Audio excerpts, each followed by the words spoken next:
All right. No column. People.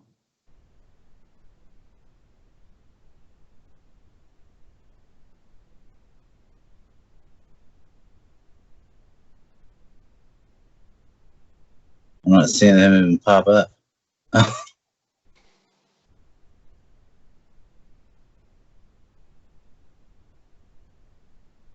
Oh, here we go. That whole time is probably just me looking at the camera.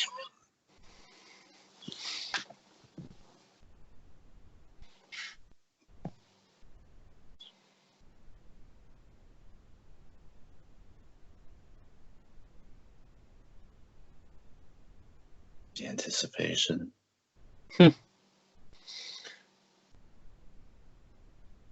Hopefully he's got a good connection. Yes, or a connection. Right. Yes, any connection will do this, but Didn't work. Dang it. Call again.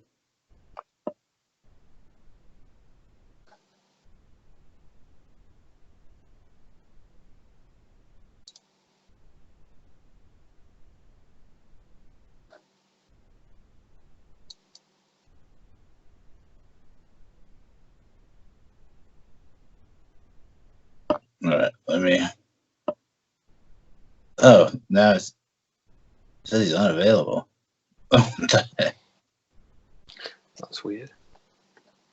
All right, here it is. Here it is. I think it. All right.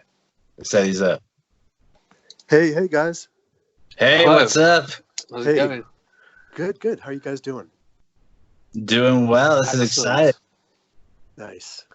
So this is DC Figures and Collectibles, the guest portion. We're doing another one, third in a row, and we're have on someone that has been on Instagram for quite a while. And if you're a Batman fan at all on Instagram or even on the internet at all, it's a guarantee that you've probably seen this guy. In fact, if you even go in the search bar and start typing Batman, his profile will just pop up because he's so well established. He is a stalwart, as it were. If there was a Instagram, what's it called, with the presidents on it, he'd be on there. Well, thank you. For like the founding fathers of Batman. I mean, we were just looking up before. You've been here since 2012, so that alone is amazing. Yeah, I did take that year off because I took a year off and then had a small account called Mark of the Bat, inspired by an indie artist named Josh Simmons. Did this black and white. It was published as a fanzine, and he did like 100 copies. And I don't know, it's sort of hard to find, but it's really freaking dark and really good. And so that inspired my second account. And then, I decided to sort of reinstate Cult. Well, we're glad to have you back. In fact, a big thank you to Scott for actually getting you to get back to commit to coming on. That's a great get by him. And if you will, and as much as you would be willing to tell us, we'd like to know a little bit about yourself growing up and what initially maybe were big influences on yourself growing up to get you into loving Batman, and eventually what led up to the point where you got on Instagram and started sharing that love. Okay. Well, thanks for having me on. And it's been about, I think, 2 years or so it took to do this. Tyler, I've been talking to you forever about it. Yes. And life kept getting in the way for both of us. And and then Scott reached out to me like probably, I don't know, 8 months or so ago. So we're finally doing this. And I think, excuse me, the coronavirus is actually the impetus for me getting on, because I lost my job and I've got a ton of free time now. So I'm ready to talk about Batman and especially with you guys, action figures. So everybody has a great story, as far as what got them to kind of like get on board with Batman. And mine was I'm getting up there in years, and I can I don't know if the word fondly is accurate, but I can I guess warmly recall the fact that I was aware of the first run of the 66 show. And I remember it being broadcast Ooh. broadcast, back in the day. And, it just, it was profoundly different for me. I was like a little kid, 5 years old, but I was just like, what the heck is going on? And, it scared me, and it enthralled me. And, I'd never seen anything like it. And that kind of, those are very formative years, and that kind of set an aesthetic for me, as far as like, what I thought was really cool, And oh, by the way, it's like crazy pollen here in New York, in Brooklyn right now. And so if I sound raspy, or if I clear my throat a lot, it's because the Claritin I took is not working. So apologies for that. No problem. Oh, there's no worries. Yeah, I can We're imagine glad it's growing just up on allergies. What's that? Yeah. I said we're glad it's just allergies. Yes. Yeah. Knock wood. Yeah.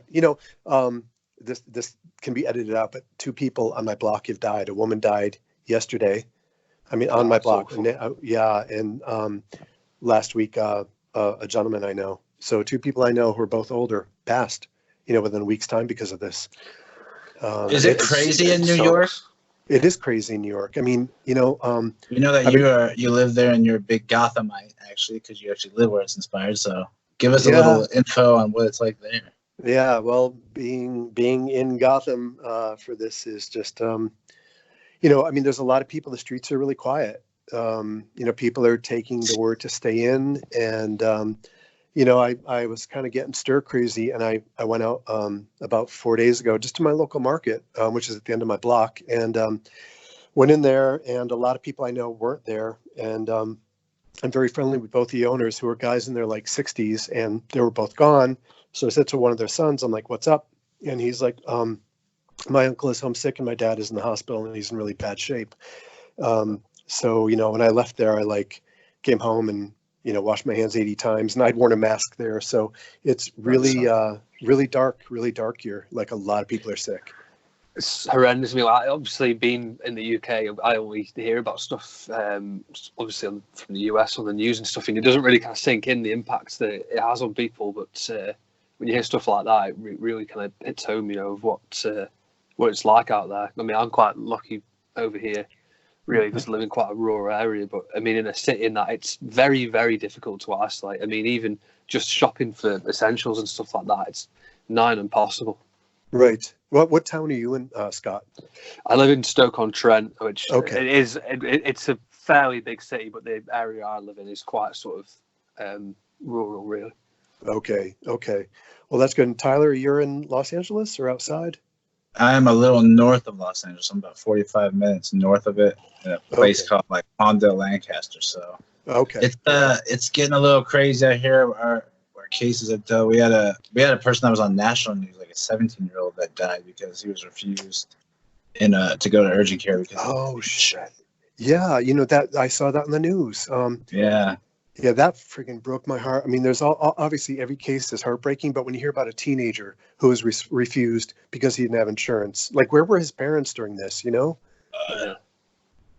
that's the kind of thing that stinks. But that's also why we try to do this, to keep our minds off of it, right, as much as possible. Yeah, doing stuff like this and the toy photography and that has been genuinely very helpful. I mean, obviously, I personally haven't been affected by it, but I know a lot of people that have, and it's helped them no end. It's good that we've got a very antisocial hobby sometimes with toy photography to help us get through it. But even doing stuff like this as well, podcasts, we've had a lot of guests on this week. We're just trying to get people sort of talking again and communicating, which is good. No, it's it is. It's like, it kind of sounds like hackneyed or cliche at this point. But we are all like connecting in really great ways right now. Absolutely. So but I mean, I'm excited to talk about action figures and what you guys are up to, and my collecting. I've been collecting for a long time, and what got me on board really hardcore with collecting wasn't that many years ago. I think it was Mattel's 2003 line that the Four Horsemen did. I forget the name of the line, but it was Batman, Robin, Joker. They were really, really excellent figures. And I saw those and I was like, I got to grab these, because I hadn't been buying figures in a long time. And then right around that time, DC Direct had released the Hush line, and that was like great that line. pushed me right over the edge. I was like, all right, I'm on board. And I do have a OCD, and so every time a DC Direct Batman figure would come out, I would just grab it like no questions asked. And hundreds and hundreds of figures later, here I am. It's one of those things, isn't it? Oh, I'll just get another one, and then it just builds up, and before you know it, you've got an army of Batman in there. Yeah, well, I can relate to that. They were like, back then in say 2004, I think they were like $17 a figure. Yeah. And I remember like $17 for an action figure, no way. But they weren't as articulated. The details weren't as great, but the sculpts were really good. And now what we've seen over the past, 15 so years is a higher price point, tons of articulation, and really well thought out sculpts, so they're no longer like little statues. We've got like 20 points of articulation and stuff. That Gaslight Batman is a perfect example of what you were just saying there that Tyler was looking at. When you look at the DC Direct, when you look at the DC Direct Gaslight Batman compared to the more recent Mattel one, and the articulation, everything's just changed so much on it. Yeah. Well, look at the sculpt on the DC Direct. It's amazing, isn't it? It's so good. Yeah, and Mattel really, like that was not a great face sculpt at all. It was, pretty bad. But I mean, it's also, you guys are like, super the masters of toy fig photography and like posing and stuff. And I'm like the vanilla guy with his iPhone, doing what he can. But I mean, the figures are now so articulated and so posable, and I love that. So in terms of figures, we often, like me and Tyler, and we mention it to most guests that come on, but sort of articulation versus sculpts. Like, do you think that action figures these days are better or worse? Because obviously articulation's improved, but perhaps sculpt hasn't. Yeah. Well, the thing is with some of the lines, I don't know. I think I'd have to go with like articulation over sculpt, only because well, the thing is, there's a nice amalgam. There's a blend of that now that you're seeing in things like a lot of the new DC figures, and even the McFarlane line. Like this, there's some really great sculpts there, and there's your articulation. So we're paying $30 a figure now, but we're getting kind of both. Yeah, that's true. So, nobody's a fan of like shelling out, $28, whatever, for an action figure. But, that's actually what's gotten my shopping down a lot is the price point now. When I was like, literally just going into a, my LCS some years ago and just taking a wave off the rack and not even batting an eye. So. It's like we mentioned it in the last guest interview and mentioned it again, but you're looking at something now like the Hellbout, which is like, what, $20, and it's up against a Mezco Darkseid, which is like over $100, and it doesn't look out of place. So you're quite right. The articulation and the sculpts of things is it's definitely improving, and I think the new McFarlane line is a good example. I really enjoy what they're doing with that. Yeah. But look at this. This is shades of what you were talking about earlier with the Batman 66. This is definitely a line that holds up well. Which one? This is also we're showing right now on the screen. We're showing the Mattel. I believe it's Mattel, that 66 Adam West line that you have on your page. Yeah. Back you have the newest Alfred with the 66 Alfred head on it. Yeah, who towers over all of them. And that Joker looks fantastic. Even the face sculpture just on the screen looks really, really good. Yeah, they did a good job with that. I mean, it's like he has no neck. That's kind of weird. Or it's like he's shrugging or something. I don't know. But yeah, those are cool. They should have continued that line. The packaging for that line was just like, stellar. It was so good. And it's too bad they stopped them. They did stuff on the back computer as well, didn't they, with those things? Yeah. Which is awesome. Yeah. Batmobile. So now, just going through your page, you have a ton of collectibles, and that's the thing that is really enjoyable about going through your page. You have Batman shirts, you have Batarangs, you have just a bunch of different Batman knickknacks in general. And getting back to a little bit of the the first question. When did you decide to finally go back to do all this and go on Instagram and like, okay, I'm going to show something? Because when you did it, there was really probably no one doing this stuff. It was kind of a wasteland. Yeah. You know, it was there was a guy in Sweden called Batman Collection. Oh yeah. And he had predated me. I think he was 2011. And he was kind of just showing like straight shots of his collection. And I actually found him after I decided to start a Batman page. And there was an image I showed in my stories recently. It was from a book called The Batman Files, and it was kind of like a sort of like a horror pulp art kind of image, and it said on it the Cult of the Batman. And I was like, oh damn, that'd be a great Instagram name. And so that was the birth. You know, that was where my name came from. And it is an awesome name. Yeah, you know, it is. It's off-putting too, don't you think? For some people, probably. Yeah, they probably do think that you might be a cult leader, but that's also part of the industry. Well, like the Catwoman episode. Yeah. There's no murdering and no brainwashing or no Kool-Aid here. Just no sacrifices. Yeah, no sacrifice. Not this week anyway. Not this week.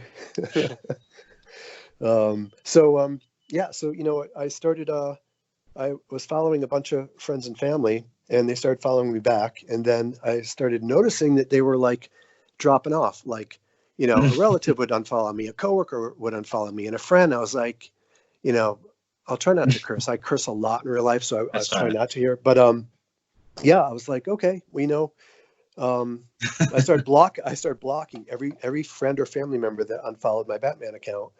And I was like, if you don't want to follow what I'm doing, that's fine. But you're not going to creep on me later. You're not going to creep on me later and without my knowing and check out my page. So it's kind of vindictive a little bit. That makes sense. Yeah. I had the same thing. I remember not even wanting to tell my family for a while. Yeah. I don't want them thinking I'm a weirdo. But my sister doesn't even know about it. I haven't even told my sister. Yeah. She doesn't even know about it. So then, you know, I just started, initially, if you go way back, and I'm not asking anybody to scroll back to, you know, 5,500 photographs, but it was a lot of like straight shots of just like graphic novels and sort of like tabletop, you know, blurry photographs of like a bunch of Nightwings and stuff like that. But then I started to like, you know, get inspired by my own page and like, you know, do setups and little book reviews. And I was trying to do everything atypical of what I was seeing at the time, which wasn't much. So, you know, and then, you know, just it slowly grew. And, you know, before I retired a couple of years ago, I had about 76K. And then I kind of quit the account. And when I came back to it a year later, it had dropped about, I don't know, 14,000 or something like that. It dropped a lot. So, yeah, you know, I took a big hit and a lot of people unfollowed me. But so, yeah, you know, now I just don't care. I just kind of do what I want. And, you know, those desktop settings that I've been doing are like random things that sit in tin boxes. And I thought, you know, I saw a guy named Batman Canada was doing like desktop posts, and I wrote him. I was like, dude, these are amazing. So I kind of aped what he was doing, and, you know, I'm doing those now. So yeah, it's just, you know, and especially now being home every day, I've been posting every day, and sometimes there'll be like a week or two that will go by without me, you know, without me posting. Yeah, I think that's good. I like what you said about people pleasing, because you can't please everyone, so you do have to just do your own thing. Yeah. And at the end of the day, if you're going out there and trying to please everybody, and, you know, it's not working, it's just going to demotivate you. So I absolutely agree on that. You're just going to kind of make your own thing and do your own thing. Right. And yeah, there's a saying, build it and they will come. I forget where it's from, but it's kind of true. Feel the dreams. Is it? Is it really? Yeah. Okay, thanks. Baseball. That's the only reason I know.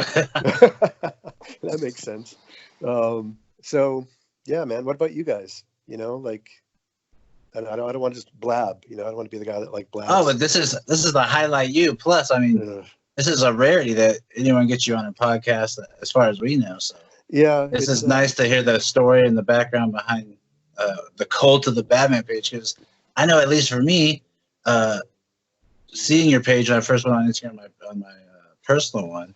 That was kind of the first time seeing it. I'm like, oh my gosh, this is pretty cool. Seeing what he does and seeing that it is okay for people of our age to post this sort of thing and still be a fan years later. And that kind of, for me, gave me the justification and permission to me, like, okay, well, I want to attempt to do something that shows my love for Batman in a way that I want to show it on Instagram. So, right. I think that, I mean, I could not even fathom probably the amount of people that you have inspired to do their own thing on here, and not even of just Batman, but in terms of anything they love. So this is a treat getting you on right now. So you can blab all day.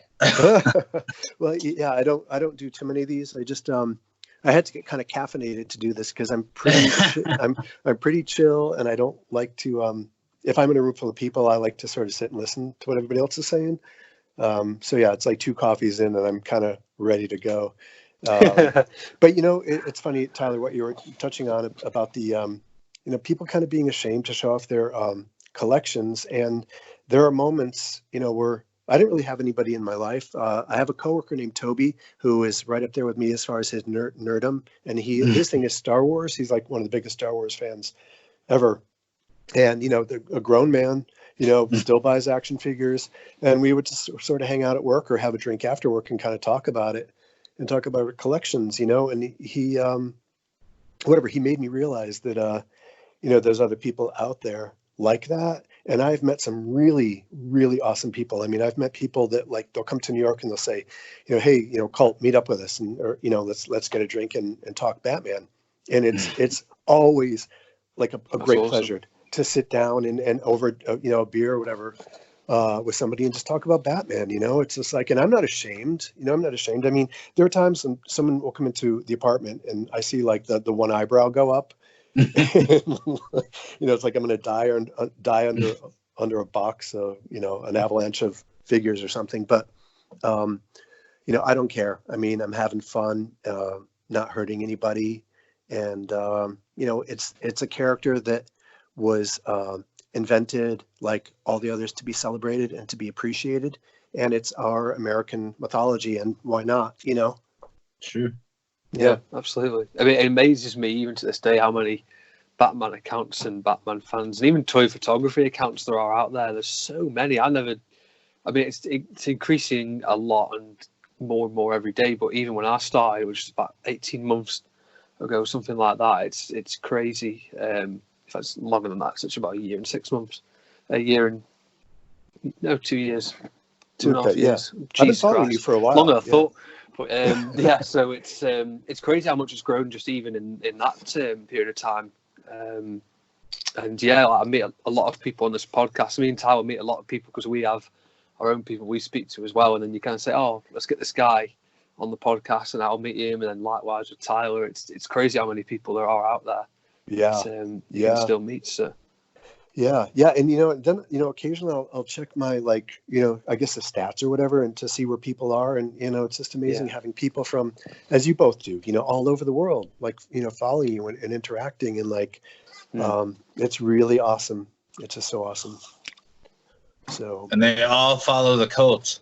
Not all, apparently, because, you know, 62 is a pretty big number, but I mean, you know, there's other accounts out there who only post like found images, internet images, and art, like fan art, and they have got like, you know, 250,000 followers. I'm like, all right, well, mine's like the little account that could, but I'm not going to change what I do ever. Yeah, I like that. At least you post your own stuff. Yeah, pretty much. I mean, it's like pretty much, yeah.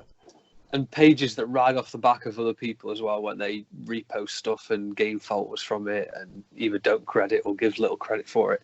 I hate those pages so much. Yeah. Or just post a picture and say, if you know the artist, give credit. I can't be bothered. Yeah, right. I hate that as well. That is annoying, to be fair. Yeah. That is really annoying. There was about I think it was like maybe 4 years ago, and I kind of was, I hate to say it because I sound like the biggest douchebag, but I was kind of one of the first ones that was doing the profile pic and pick your tagged in. Like mine was like the only one that existed at that point, and I did an image of used two Greg Capullo images, and one was like, him looking really badass, and the other one was from Court of Owls when he's all like haggard. And there was a big Batman account that had reposted mine, didn't give me credit, and he shrunk the image down so my watermark couldn't be seen on it. And I DM'd him. I'm like, dude, I didn't want to say like your account is garbage, and you used my image. It didn't give me credit, but he didn't give me credit for my original. It kind of pissed me off. Yeah, I thought you were going to say it was History of the Batman that did that. She's too busy plagiarizing everyone under the sun. I don't know. She blocked me like, I don't know. Years ago? Yeah, years ago. And I was like, have at it, hon. Go for it. Yeah. I don't care. Yeah. I remember you brought it to my attention. I was like, holy crap, I can't believe you just copy and paste. But yeah. That's how some people make it. Yeah. They get away with it. And, the nutty thing is that some people can be super duplicitous and amoral and sketchy, and, it doesn't matter. They still DC still, kisses our ass. Exactly. And puts them on podcasts and TV shows. It's like, where is the fucking justice? What would Batman say? Yeah, what would Batman say? He would just shake his head. Yeah. Well, speaking of Batman, we would love to know. This is a traditional question we ask. Okay.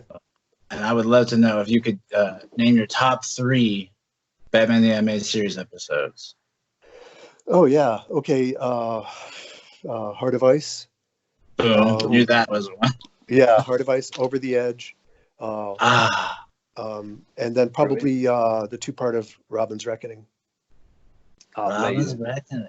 Yeah, those are all solid. Huh? Those are all solid, and especially because they're so quick, you knew that those are for sure them. Yeah. Those. You know what? Because I think I was probably. I think I was talking about this recently with somebody. I think maybe in my challenge, and my March challenge, I had that as a question, so I had to kind of think of it myself very recently. But I think there's like 110 episodes of that show, and like the majority of them are really good. So it is a hard choice. What about you guys? Scott? Number 1, Terrible Trio. No. No. Oof. No, not really. It's so difficult. Those words have never been uttered before. Yeah. And never shall be again. But, no, number 1 is Make 'Em Laugh, because the Joker's just he's so funny in that episode.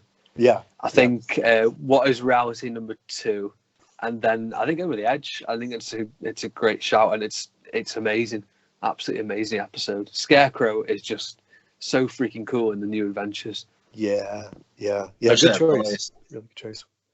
Yeah, I would say creepy. I would say Feet of Clay 1 and 2. Mm-hmm.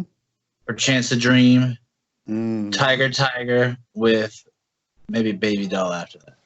Oh wow. Okay. Yeah. I love that. Yeah. That's vastly different choices. Yeah. Pigeons to Dream is just so good. So good. So good. All the dream sequences in Batman and stuff like that, like Over the Edge, is the same. They're just such amazing episodes.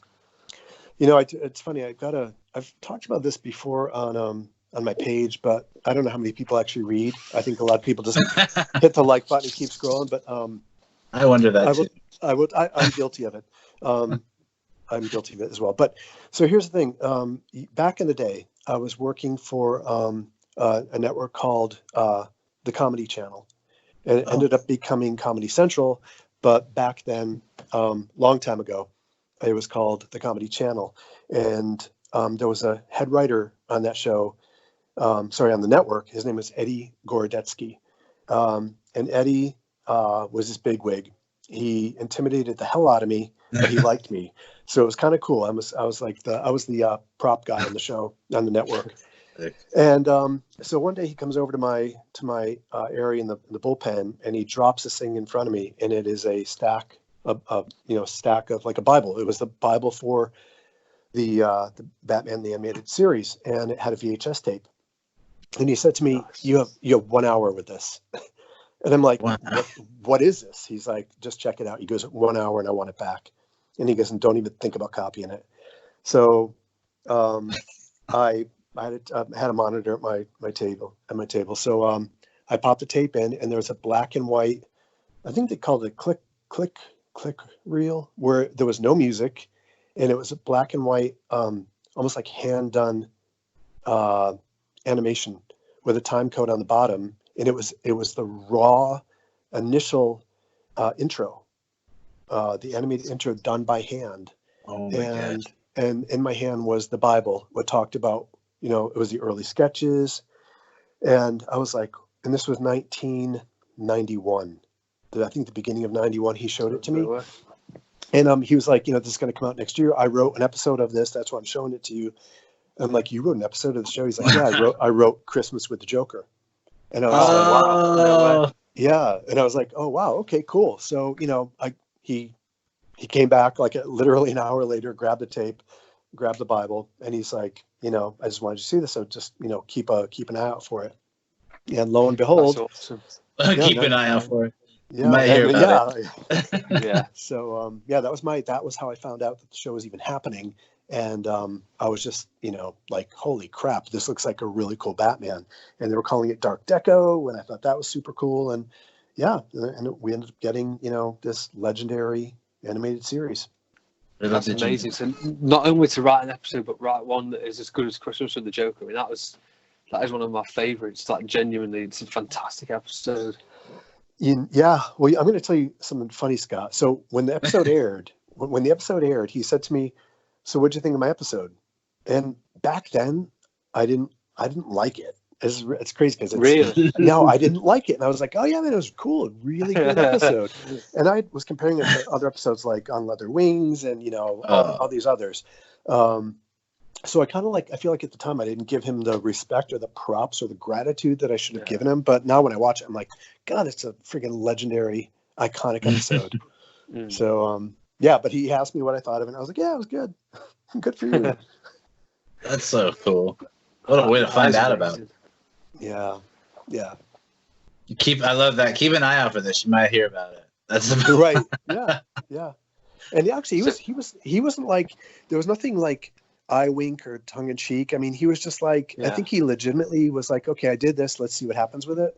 Yeah. And he's still he moved to LA, long time ago, and he's successful in the sitcom industry. He's writing and producing there, and he's been doing that forever. So, the guy has a very storied career. And that episode was one of his first things. What a way to start. Yeah. That's awesome. So if you'd have turned around and said, no, that storyboard looks shit, we may never have got Batman the Animated Series to come to light. But yeah. There's I'd heard and I'd read for the past few years that there is a copy of, I think it's that Bible that I saw that's floating around as PDF online. Like somebody, from the team uploaded it like maybe 6 or 7 years ago for people to find. And I think that early animation reel also might be on, but I'm not sure. That would be cool. Yeah, what I saw was it wasn't even finished animation. It was literally pencil lines. That's crazy. Yeah, it's really nuts. Really nuts. That's mad. You're one of the few people in the world that have seen that. It's crazy. Yeah, yeah. I mean, aside from everybody working on the show, and this guy was like, he knew it was like he had a gag order back then. He was like, I shouldn't be showing this to you. You have an hour with it, but have at it because I know you're going to dig this. Yeah. And I remember just like, It's amazing that the amount of work that has to go in just to certain clips of episodes. Never mind the whole series and whole episodes. Like, it's amazing the detail they have to pack into some of these things. But we take it for granted these days, animation, because generally speaking, it's a fairly easy thing to do these days. But back then, the technology or lack of, and we didn't even get computers until sort of late 80s, early 90s, did we? So it's not really that easy to get it to work, but they certainly did. Yeah. And wasn't that the first, I don't know, I feel like it was the first one where they animated on top of a dark background. Yeah. Like it always used to be white, right? Black paper. Yeah. So it was like, I need to get the DVD set. The Blu-ray set rather. I never invested in that because it's like $150. Yeah. And I have the old DVD set, so I kind of still rely on those. I don't know if there's a big difference or not. A little bit. Yeah. A little bit. It kind of takes, for me, it kind of takes away from the whole The charm. 90s-ness of it, if that's even a word, but it kind of takes away from it a little bit, especially the Batman Beyond. That really kind of takes it away. But I love the original stuff. Yeah, I don't know. I almost like that it's worse quality because it's just so sort of like nostalgic. Like a time capsule. Tyler, Really. that's perfectly said. Yeah, it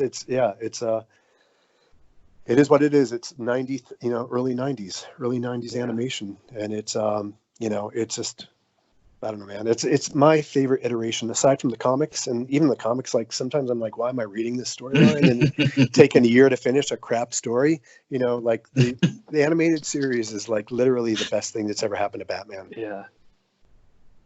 They even carried through into the video games. Were you a big fan of the Arkham games? Did you play those? Oh God, yeah. Amazing games.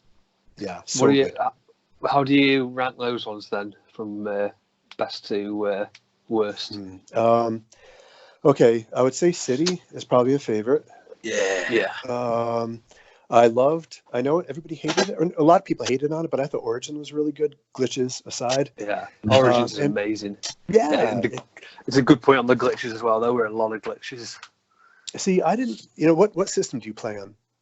I play it on PC, Arkham Origins. I played the rest on PS4, so I have to play PC. He's European, Tyler. They all do over there. Nah. Sitting at a keyboard. I'm PlayStation always, very loyal to PlayStation, and I found, I don't know if I just missed them, and Tyler, you might be able to comment on this. When I played Origins on my PS3, I don't remember being a lot of glitches. I remember a few throughout, but it didn't seem glitch heavy to me. Yeah, it wasn't too bad. The only thing I did not like about Origins, I loved everything except for the length of the game. It's too short. Oh yeah. But I enjoyed it. Whereas Arkham Knight was too long. Especially with the Batmobile, it felt way long. Yeah. So yeah, I mean, Arkham Knight is such a profound achievement in the world of video gaming that I feel like that should be at the top of the list. But I don't know. It's not as good as City was for me. And the Mr. Freeze. I mean, Mr. Freeze. We're all huge fans of Victor Freeze, but that battle and those scenes with him were just really good. Yeah, even the Origins DLC, we mentioned it in the last show. That's amazing DLC to Fat Mr. Freeze. Oh yeah. I wanted a figure of him, and they never did one. Yeah, hopefully the Mezco one can fill that void because it kind of looks like him. Yeah. Have you guys pre-ordered that? Absolutely, yeah. I got straight away for it. I can't wait to get it. You know, it's funny. I was gonna hit the button immediately, and a friend said to me, he's like, dude, I can get you one. Like, don't worry. Not that he's getting me a free one, but he was like, don't price. Yeah, well, it's just like, you're not going to get scalped. He's like, you can find it after, the release is official, is what I'm trying to say. They have a habit of this, don't they, Mezco? Like, we're releasing this, it's a limited edition, then it comes out, and then everyone's got one, and there's loads left. They always do it, Mezco. Yeah, they do. I love Mezco. I don't buy a lot of them because of the price point. As you were saying earlier, Scott, like that, the Demon Bat figure. I don't have that yet, and it's on my to get list. But it's a gorgeous figure, and everybody's saying that it's like in real life it looks so good, like much better than any photograph taken of it. So I can't wait for that. But yeah, so the Mayfix one, the DC Direct one, the Demon Bat. Oh, okay. Is that the one you guys were talking about before? It might have been the Hellbat, the McFarlane Hellbat. Oh, the Hellbat. No, sorry, that's the one I meant. Yeah, that's the one I meant. Not Demon Bat, Hellbat. Yeah, sorry. Yeah. That one. I mean, that's great. He looks awesome. He looks awesome. He's a lot of fun. Yeah.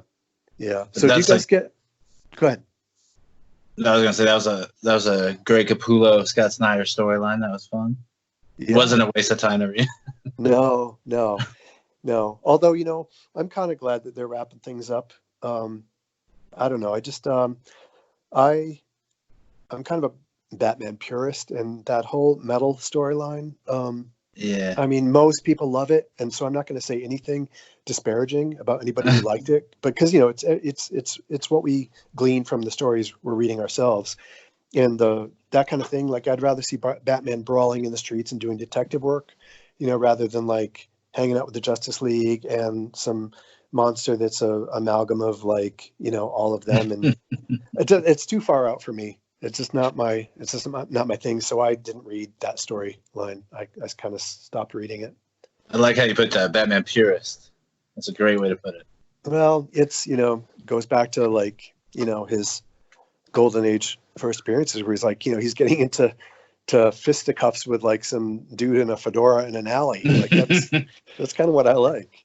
It's a good point that is actually, about comics, because the DC AU was very good at starting with BTAS, expanding into Justice League and JLU, but it still kept that Batman Street Fighter thing, because you've got episodes like This Little Piggy when he's with Zatanna and they're in the streets trying to find Wonder Woman and stuff like that. So it kept that same sort of tight-knit Batman feel, and when the Justice League, they all turn themselves in, it's Batman that does the detective work to go and find Waller and track her down and stuff like that. I think they kept that really well, and perhaps comics don't always stick to that, so it's a good point.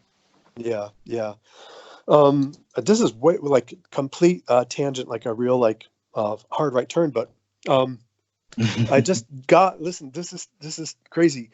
About, I don't know, was it 4 or 5 months ago, like Pennyworth dropped, like that show Pennyworth on Epix, and I didn't get Epix, and now I got it because I have Apple Plus TV. So I sat down and I was like, all right, I'm going to check out Pennyworth, and I was so into it. It is so much fun. Have you guys seen it? I've seen the first 3 episodes because they showed it for free, but to try to get you to join Epix, and it wasn't bad. I haven't watched the whole thing, but I was surprised with how cool it was. Yeah, it's obviously not Batman at all, but it's like, it kind of like, to me, it was kind of like Kingsman meets Downton Abbey, and I was like, this is kind of fun. Or The Crown. yeah, exactly, or The Crown, and I'm a big fan of those like really dry, like fall asleep in front of them British dramas like The Crown and Downton Abbey. I love those shows. Yeah, they're really like intriguing. But Pennyworth is like really slick. It's funny, and it's I didn't know it was done by Bruno Heller, from Gotham. So automatically it's a gorgeous looking show. Yeah, it is lit very well. Cinematography, nice. Yeah. And anyway, so they have a second season of that coming up? It's already out? Well, I don't know. I mean, it's like, we're all on Instagram all the time, and like, I'm not seeing anything about that show.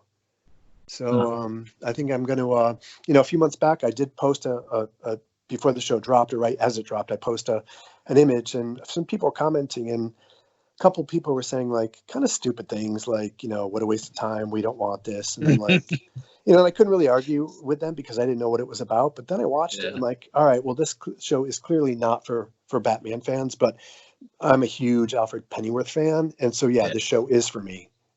Yeah, stuff like that is actually interesting to find out about backgrounds like that. It's stuff like Green Arrow and the Canaries that we don't need to see. That's the kind of garbage that needs to go, because that is crap. Are you dissing the CW right now? Yeah. I think CW CW is very lucky that it's got stuff like the crossovers to make it cool, because generally it's so bad. Yeah, I hate to say, I don't like to badmouth anything, especially if like people are hearing me do it like on a large scale. But CW shows aren't great, and I did like a lot the first 2 seasons of The Flash. I thought that was really good. But I don't watch any of them now. It just gets rough. It's like, just genuinely tried to like them. I just can't take a guy in a motorbike suit as Green Arrow. It just doesn't. Like dressed in leathers and that, it looks so stupid. And I think Melissa Benoist is the closest to anything decent in that, because I think she's a pretty decent Supergirl. But like, Grant Gustin might be a decent actor, but his Flash suits are just so bad. Yeah, they are. They're really terrible. So bad. He carries that part well, and the suits are not great. I mean, they're like saggy, and I don't know, just like I don't know. They're just long johns. I love that scene when him and Ezra were together, and Ezra's like, "Oh, it looks comfortable," and Bree was like, "Ezra, no one believes you. Can just tell him it's shit. It's That's no acting. problem." It's acting. He's like, "Oh, is this cosplay?" He's like, there we go. Now we're getting more like it. Right. Now we're talking about DC media. What are your thoughts on the newest Batman in terms of cast, the look? Are you happy with what you see? What are your thoughts? Okay, good question, Tyler. I am, I finally took this mindset where I was, when I found out Michael Keaton was going to be Batman, like I was like, going to hit the roof. And, there was no social media back then, so I had nobody to bitch to about it. But I was just like, oh, this is a friggin' nightmare. And I ended up loving the guy. So, every time somebody's cast, the majority of people hate on it and they don't get it and they don't want to be open to it.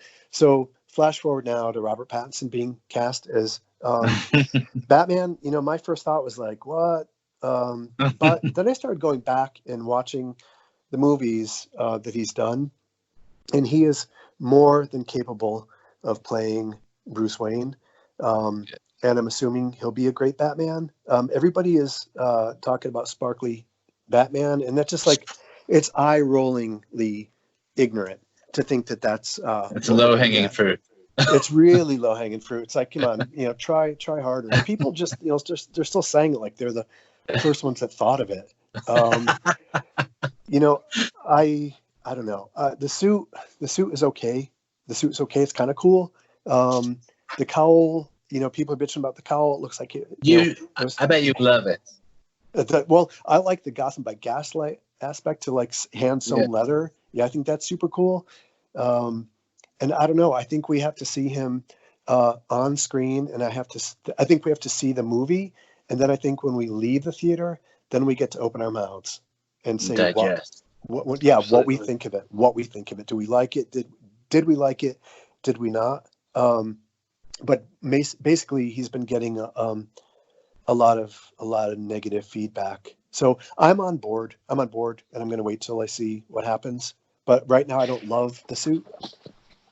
Yeah, So, I mean, nothing's ever as good or as bad as it seems. So you just got to form your own opinion. It's like everyone was talking about Endgame and stuff like that. Now no one talks about it.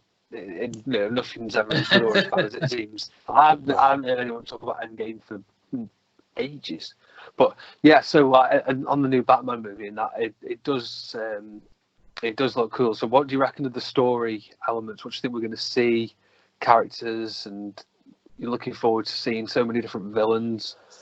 Yeah, I don't know. I mean, I think that I think if the writing is good and the directing is good, it doesn't matter who they throw in there. And what was the other? The director did one of the Planet of the Apes movies, and Matt Reeves. He did one of the Planet of the Apes movies, and I don't give a rat's ass about that franchise. I don't care about Apes movies. I don't watch them. And about a year ago, I sat down and watched that movie, and I was like, holy crow, that was a good movie. So I am pretty secure and pretty hopeful that he will turn out good product. And if it has Penguin that doesn't look like Oswald Cobblepot, like, if it's a well-written character and Colin Farrell's acting is great, which he is, all of them. I mean, just bring it and let us see what happens. Yeah. I actually really like Catwoman. That's good casting. I think she looks a lot like that Audrey Hepburn style from the comics. I don't remember who the artist was that drew her like that. But Darwin Cook. Yeah. Darwin Cook was the first to draw her like that. It looks spot on. I hope that she does really well. Yeah. She's she's again a great actress and super good looking, and that sort of short, like you said, Selena, like Darwin Cook Selena, like pixie haircut could be really cool. Yeah. And if her suit, I don't know, that motorcycle suit, I think we saw her in a motorcycle suit, didn't we? Yeah. That didn't look too good.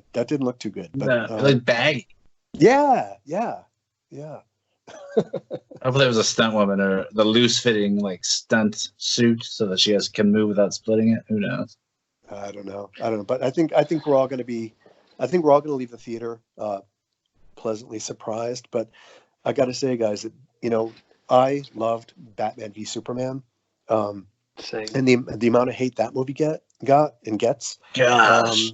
I'm always baffled by people's disdain for it. But I think it, there's very few DC fans that don't like Batman v Superman, and I think that says a lot about the movie and how they wrote it. I remember someone quoted one of Zack Snyder's like I think it was actually might have been Lex Luthor who said it, but it's too big for little minds, and without sounding patronising, I think that's probably true. Batman v Superman is a complex movie. There's a lot of things going on in it, and I think if you understand the characters and understand DC, then you're gonna like it. If you don't understand DC, you're not gonna like it. Right. All right. So let me ask both of you now. Tyler, did you like it? Oh, I loved it, and that was the thing that was hard for me to understand too, because I loved it. I followed along with it. I understood the motivations. The only thing I hated was Lex Luthor, just because I didn't like his portrayal. I didn't like Jesse Eisenberg's choices. But I mean, overall, he's supposed to be a villain that you hate anyway, so technically he did do his job. But overall, I thought the movie was cool, and especially I just didn't understand why people were saying, it was rushed. I didn't get it. How could you not get it? What was there not to get? Yeah. How can a 3-hour film be rushed as well? That makes no sense, that criticism. I don't know. All right. So, Tyler, well said. And just, I want to throw this in as a disclaimer. Like, I welcome people who don't like it to discuss, because I always like that point of view too. So, don't just, if you, Scott, if you hate it, please say you hate it. Like, don't say like it because you're talking to me right now. Okay. No, genuinely, I love Batman v Superman. Batman in that is insane, isn't he? And the fight scenes are just unreal. And I find Henry Cavill's Superman one of the most inspiring superhero portrayals that you could possibly see. Like from Man of Steel going into Batman v Superman, like he has to take so much shit from the human race that just rejects people without any sort of chance of showing himself what he can do. Right. And he comes through all of that. He's an amazing hero, and even in Justice League, when he returns to come back, and Justice League is a whole separate issue of what's a good and bad film. But even in that film, the way that he comes back in there, and I think he's a fantastic character, and Amy Adams as well. It's amazing as Lois Lane. So I think it's a great movie. What do you think of it? I think it's so far. Superman's so it's a different ball of wax, but it's probably my favorite Batman movie thus far. And I love Keaton. Batman Forever was fun. We won't talk about Batman and Robin. The Nolan films were, the first two I thought were great. I didn't like Rises so much. But it was great seeing Batfleck, and that's my Batman, not in Justice League, but in Batman v Superman. I thought it was just flawless. I mean, there's the Zack Snyder haters, and I know that Sean Gordon Murphy hates Zack Snyder, and there's all these like crazy like flame wars that go back and forth, and I don't get into any of that. I don't want to know about any of that. I just want to hang out one-on-one with a friend, a couple friends, like we're doing right now, and hear what our personal personal quiet thoughts are about something, and not getting into people's egos and people's expectations. Yeah. You know what I mean? Yeah. I think it's a highly realistic movie. I think if Tyler have said this many times, but if those characters all existed in real life, I think this is very plausible as to what would happen. People would reject Henry Cavill's Superman, and they would try and pin things on him. People like Lex Luthor would exist. They're very sort of insecure and want to manipulate things, and there's no one like that exists in the real world, though. I know, right? So I have the I saw the long version, the director's cut of that, and it makes my only dislike for the movie is you, Tyler, just said is Jesse Eisenberg's performance and his choices and his characterization and the way, not even the way that it was written, but he just reminded me of Jim Carrey's Riddler, and I was like, I don't like that at all. But watching an extended version of that movie just makes it all so much better. you know? Yeah, it does. So I would recommend anybody who doesn't like it to give that movie a chance, you know, with a 3-hour director's cut, and they might see it differently. Yeah. Especially if all you've ever done is read the reviews without giving it a chance. Yeah. And that, you know, remember the teaser images we saw, like of the bat signal and him standing next to it with the armored suit and his eyes like lit up. Oh yeah. That was like a, you know, a moment right there. I was like, all right, he's got this. He's definitely got this. I remember just to see them chills. Yeah. Just to see like the world's finest on screen together as well, and then you got Wonder Woman towards the end as well was just so amazing. Yeah.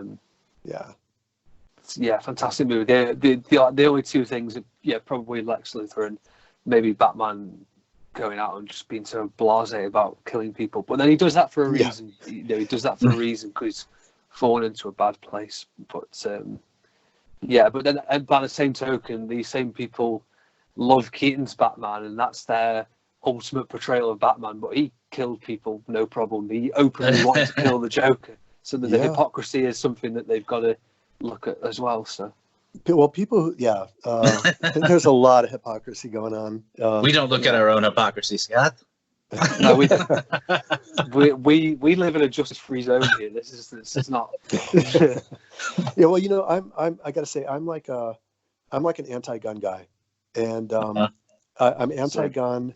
But that being said, like I grew up with guns, and I have shot guns. I've used guns, so I think the people that are anti-gun, I think everything in moderation, and I think that people who understand guns, you know, as I just said, I grew up with one, and when I was like, my stepdad took me out to, he owned a bunch of property, about 40 acres of land, and he just got it in his head one day that we were going to go out. My sister and I were going to like learn how to use a shotgun, and I think I was 11, and I was just like, what the fuck? I don't want to shoot a shotgun, and he was like, yeah, we're going to do this. And I didn't want to do it. I was afraid, and I was kind of mad at him for telling me this is what I had to do. And my mother was a real like wet rag who didn't voice her own opinions. And my sister cried and got out of it. So basically my stepdad took the shotgun and a bunch of shells, and we went out into the woods, and he set up a target, and he was like, you know, this is what you do. And he's like, you ready? And I faced it. I was like, you know, part of me at 11 years old, part of me was like, you know what? Screw you. I'm going to do this to show you that I can do it. And I did it. I'm an 11-year-old with a shotgun, and I braced myself, and I didn't get knocked over, you know, like I did it. And I learned a really healthy respect and fear of guns at the time. And, you know, a few years ago, I had friends in Connecticut who have like a Civil War era rifle that I shot. That was amazing. And like, but I don't like guns, and I don't think everybody should have a gun in their house. And going back in a really roundabout way to Batman killing, for some reason I don't have a problem with him killing. I don't know. I mean, he shouldn't be. Batman doesn't kill. It's what his entire career is based on, that he doesn't kill. But like when you watch these movies, it's like, oh, that one was kind of necessary. Like, boy, he couldn't avoid that one. You know, like I find myself making excuses for him why he killed that car full of guys. You know, it's like the Batman Begins one with Ra's al Ghul. That one was the ultimate. Okay, that's fine. Sort of moment. I think that blowing up the dojo. Yeah. But like. When he puts it on the circus gang in Batman Return as well, just sticks the bomb on his chest and boots him down a manhole. That was good. I enjoyed that one. But I think Zack Snyder purposely did that to make it say, right, he's fallen into this bad place, and then Justice League, we were going to see him change, and obviously, you know, Zack Snyder changed a little too much. He got shafted by Warner Brothers because Warner Brothers are idiots. That's heartbreaking. I'll tell you guys, what happened was when I sat down in the theater and I was like, all right, I'm expecting good things. And from the moment Henry Cavill came on screen, I didn't know that they had CGI'd his beard off. I didn't know that had happened. And I sat there and I didn't pay attention to a moment of the plot or anything that was going on because I just kept staring at his mouth. saying, why, what are they doing? Like, was he burned? Like, is that even him?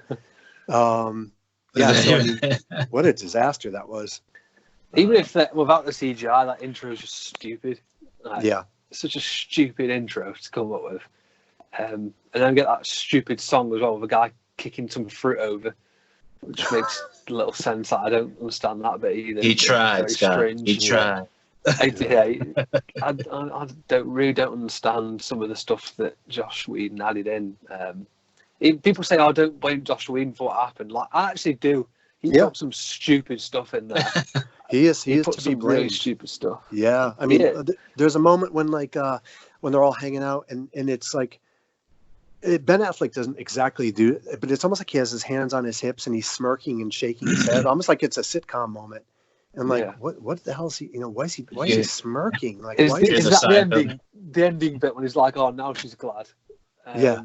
I can remember what you're saying. Oh God, so bad. And then when he's smiling, like when he's taking the parademons down, he's smiling that Superman's back. Batman wouldn't smile; he would expect that. Batman would be angry he didn't get there sooner. It's about time. Yeah. Oof. Now, before we get close to wrapping things up, I would love to ask, just because my curiosity is piqued, and I hear a lot of people actually don't like this one. So, why? Can you give me the reasons why you don't like Dark Knight Rises? I'm just curious. Just because I actually hear a lot of people say that. Yeah, I didn't dislike it, Tyler. I didn't dislike it, but comparatively, I didn't like it as much as I liked the other films. Yeah. And so, I don't even know if I can give you a concrete answer. I think that what's her face's Talia's death scene was kind of stupid. The way she died. I was like, okay, so that's it. You're done. And also the way the whole thing with Bane at the end and his sort of final moments, I thought was kind of stupid. But I've got to maybe when we stop talking, I will go pop on the DVD and watch this movie again, because I've only seen it the one time in the theater. It's so true that is about Bane. Like, all the build up he gets, and he just gets shot by Catwoman on the Batpod, like, after everything that he does. Yeah. And also all this build up for him being some cool badass, and the whole time watching is like, at least he's not like he was in Batman and Robin, where he's just a henchman. And then revealed he's basically just a henchman the whole time. Bomb. It's like, yeah. So I can understand people's and also Batman would never really retire to go live with Catwoman. So that him flying away with the nuclear bomb, I thought was kind of like, I don't know. I felt like it was a little bit of an overreach on the part of Nolan, I felt everything had been really grounded in his movies, and I felt like he was starting to go off the rails a bit with that story. And I don't know. I just wish he had reeled it in a bit more, and there wasn't a nuclear bomb at the end. I wish that wasn't the impetus for things to happen the way they went down.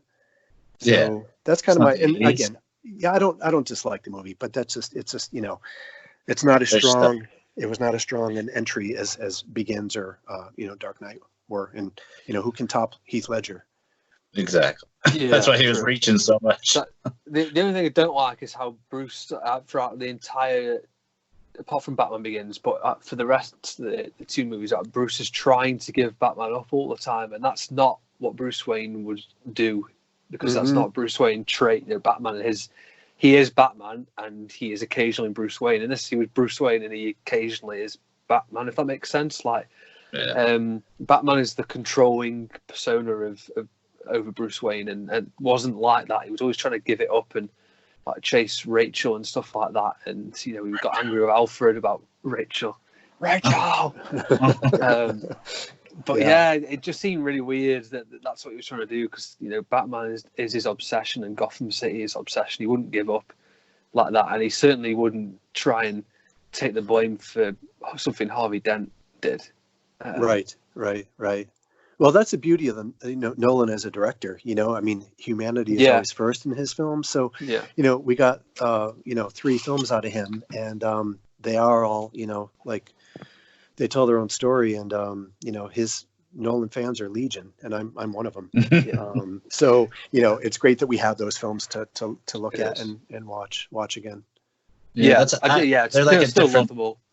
It's like an Elseworlds Batman, the most realistic version. Yeah, yeah. Honestly, I'm more like these days. I'm more excited when I hear about whatever the next animated feature is going to be, because I kind of dig those. Those are kind of semi-regular and they're fun, and they we don't have to wait 3 years to see one of them. Yeah, true. Hopefully, we'll be seeing a reboot soon.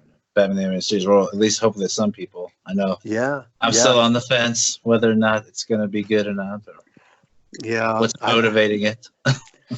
I don't. It's going to be weird.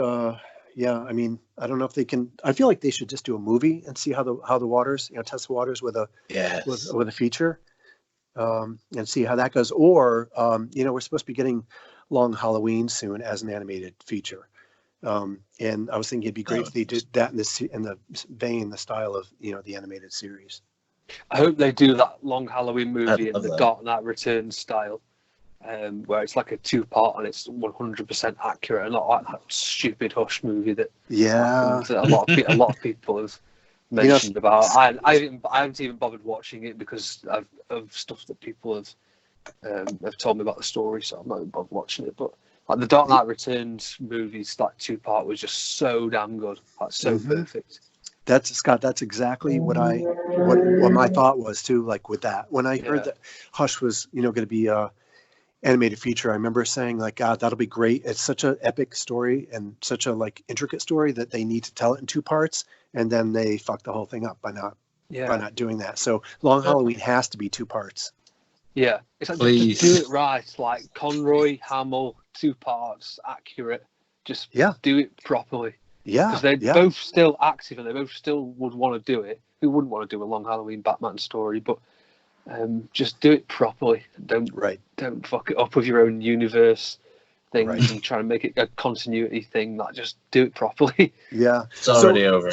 So Scott, Tyler, did you see Hush animated? Yes. And what were your thoughts? Do you like it? Disliked it? Scott, you're never gonna see her. You don't care, right? No, I don't care. I just don't like how they're trying to make Riddler out to be like a C villain. First of all, he's not a C villain, and then they're trying to.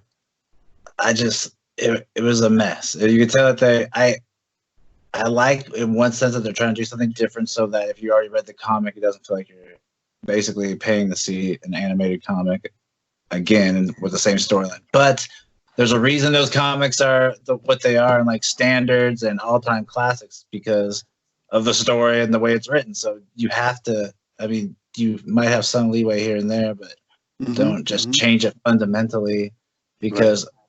I mean, have you seen anything from? Anytime you take away basic elements of things from comics, from either from movies or like from Terminator or things like that, you see that fans don't really respond well. Right. Yeah, I couldn't agree more with what you just said. Here's the thing now. Okay, I saw Hush. I got the DVD, or I streamed it. I streamed it first, and at the end, I was like. I was really kind of sad. I was like, boy, what a freaking mess that was. What a letdown. So then I watched it. I got the DVD. It was like, super cheap on Amazon. I bought the DVD and I watched it with someone who didn't know the story or didn't know anything about it. And I liked it more because they liked it. And so I got into it a bit more, and I think I knew what to expect. But that whole concept, Scott, of what you're just talking about like changing it for the sake of change, I hate that kind of thing. And especially with Hush, Harold was the linch point in that entire story, and Harold isn't even a character in the movie, which was so stupid. But going backwards, like Gotham by Gaslight is one of my favorite Batman stories ever. And when I heard it was going to be an animated movie, I was really, really reluctant to accept it. And when I saw it, like that twist and the way they changed it, they made an entirely new, awesome story from the structure, from the skeleton of the original comic story. So I'm happy to have now the 2 versions. And I've watched that Gotham by Gaslight animated over and over. And it's just like, I love it. It's a good point, that is, actually. If you're going to make your own story with Hush in it, make it your own story, but don't call it Batman Hush, because that immediately completely ruins it if they're not going to stick to the story of Batman Hush. If that makes sense. Like, if you're going to So like, Batman the Animated Series did it. They introduced some of their own characters and their own storylines within things. But then they did episodes like Cape and Cowl Conspiracy. We found out was a comic book, and it's accurate to the comic book. So, yeah, if you're going to do a comic book movie, do a comic book movie and don't mess things around for the sake of it. Absolutely. Yeah. Yeah. Now, we probably should start wrapping things up. This is getting past an hour. We don't want to take too much more of your time. But how long has this been? It's an hour and 10 minutes, believe it or not. Well, you know what? We have 10 minutes in there we can chop out because we were talking about like COVID and other nonsense. About me. I'll leave this all in. This is all great. All right. You could lose the shotgun story if you want. I don't care. Oh no, that was great. Because I think it's great to hear you. Yeah, even though you're against guns, you at least learned a healthy respect for it. They're not some toy. Yeah, no. Everything you said here has been great. Scott, any last words before we wrap up? I could picture like a Dark Knight Return scene, like holding the gun. Like, these are the weapons of cowards. Yeah. Not use these weapons, and then like all the mutants throwing them away. I can just picture that. No guns, no killing. Right. That's perfect. Yeah. Yeah. In like the growly Christian Bale voice as well. I would regret if I didn't ask you, because you talked about Batman '89. It's my favourite Batman movie, so I definitely want to ask you about that. What was it like seeing that movie announced and grow up for it? Because I heard stories of people going into movies just to watch trailers. Cause, like, of course, in that time, you didn't have internet and stuff like that. Right. You know, that's a great question. I actually kind of got chills when you just asked me that question. It's an awesome question because, you know, I just moved to New York, and I'd moved to New York in March of '89, and it really was a fucking rough city. And I remember being afraid to, like, you wouldn't go over to Avenue A because, you know, you were like not taking your life in your hands, but I mean, the Alphabet City was really, really rough. So I moved to New York when that giant bat billboard was in Times Square. It's one of the first things I saw when I moved here. And I remember seeing that. And as a matter of fact, I had I had an original postcard from '89 of that. And I sent it to a friend in England, and I wish I'd never sent it. But anyway, so, you know, I just moved here, and I was like, that comforted me. I mean, I found my local comic store, which was 2 blocks from my house. And I was like, the Batman movie, Batman is going to help me adjust to the city because I'm so scared right now being here.